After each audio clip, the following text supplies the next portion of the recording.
അതിരപ്പള്ളിയിലുമുണ്ട് ഒരു ആനയുടെ പ്രശ്നം മസ്തകത്തിൽ പരിക്കേറ്റതാണ്. ആനയെ ലൊക്കേറ്റ് ചെയ്യാൻ കഴിഞ്ഞിട്ടുണ്ടോ എന്നുള്ളത് ജെയ്സൺ ഇപ്പോൾ റിപ്പോർട്ട് ചെയ്യും.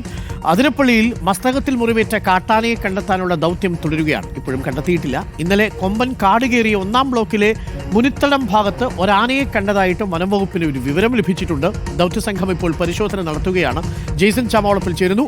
ജെയ്സൺ, ഇന്നലെ നമ്മൾ പുറത്തുവിട്ട ദൃശ്യങ്ങൾ വളരെ പ്രധാനപ്പെട്ട ദൃശ്യങ്ങളാണ്. പക്ഷേ ഇന്ന് നമുക്ക് ആനയെ നമ്മുടെ ക്യാമറ കണ്ണുകൾക്ക് കാണാൻ കഴിയുന്നില്ല.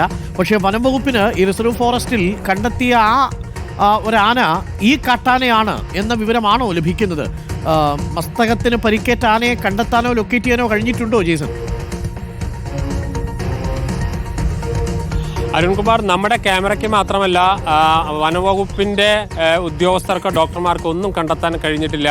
തിരച്ചിൽ നേരത്തെ ഒരു ആനയെ ഒരു ചെറിയ അമ്പലത്തിനടുത്ത് കണ്ടിരുന്നു. പക്ഷേ ആനയല്ല, നാം അന്വേഷിക്കുന്ന ആനയെന്ന് സ്ഥിരീകരിച്ചു കഴിഞ്ഞു. അതോടുകൂടി ദൗത്യസംഘത്തിൻ്റെ ദൗത്യം ഇനിയും നീളുമോ എന്ന ഒരു ആശങ്ക പൊതുവെ ഉയർന്നിട്ടുണ്ട്. കാട്ടാന ഉൾവനത്തിലേക്ക് കടന്നു കഴിഞ്ഞു. അതാണ് ഇപ്പം ഞാൻ നിൽക്കുന്നതിൻ്റെ പുറകിൽ ഒരു ഇല്ലിത്തോട്ടമുണ്ട്. അതിന് അപ്പുറത്തൊരു എസ്റ്റേറ്റ് ഉണ്ട്. അതിനപ്പുറത്താണ് ഈ ഉൾക്കാട് എന്ന് പറയുന്നത്. അവിടേക്ക് കാട്ടാന പോയിട്ടുണ്ട്. കഴിഞ്ഞ ദിവസങ്ങളിൽ ഇതിൻ്റെ പരിസരത്തുണ്ടായിരുന്നു. അതിനുശേഷം പോയതിനു ശേഷം ഇതുവരെ അണ്ണൻ തിരിച്ചു വന്നിട്ടില്ല എന്നതാണ് എല്ലാവരെയും ആശങ്കപ്പെടുത്തുന്നത്. പക്ഷേ ഇവർക്ക് പിൻവാങ്ങാൻ കഴിയില്ല ദൗത്യസംഘത്തിന്. അതുകൊണ്ട് തന്നെ കണ്ടെത്താനുള്ള ശ്രമം തുടരുക തന്നെയാണ്. അത് ലൊക്കേറ്റ് ചെയ്താൽ മാത്രം പോരാ, അത് കംഫർട്ടായ ഒരു സ്ഥലത്ത് നിന്ന് മാത്രമേ അതിനെ മയക്കുവെടി വെക്കാനാകൂ. അല്ലാത്ത പക്ഷം അത് വലിയ അപകടങ്ങളിലേക്ക് പോകാൻ സാധ്യതയുണ്ട് എന്നതുകൊണ്ട് തന്നെ അതിനുള്ള ശ്രമം തുടരുകയാണ്. ഇപ്പോഴും തിരച്ചിൽ തുടരുകയാണ്. പ്രധാനമായും ഈ കാട്ടാന പരിക്ക് ഇന്നലെ നാം വൈകിട്ട് നമ്മോട് പറഞ്ഞത് പരിക്കിൽ ചെറിയ കുറവ്, അതായത് മുറിവിൽ ചെറിയ ഉണക്കം വന്നു തുടങ്ങിയിട്ടുണ്ടെന്നൊക്കെയാണ്. പക്ഷെ ഇതെല്ലാം നമുക്ക് തിരിച്ചറിയണമെങ്കിൽ കാട്ടാനയെ മയക്കുവെടി വെച്ച് പരിശോധനയ്ക്ക് വിധേയമാക്കിയാൽ മാത്രമേ കഴിയൂ.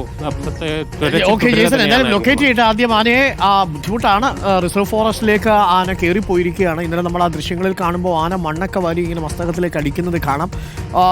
വളരെ ശാരീരികമായി ബുദ്ധിമുട്ടുകൾ നേരിടുന്നുണ്ട്, വേദന അനുഭവിക്കുന്നുണ്ടാവും ആ ആന.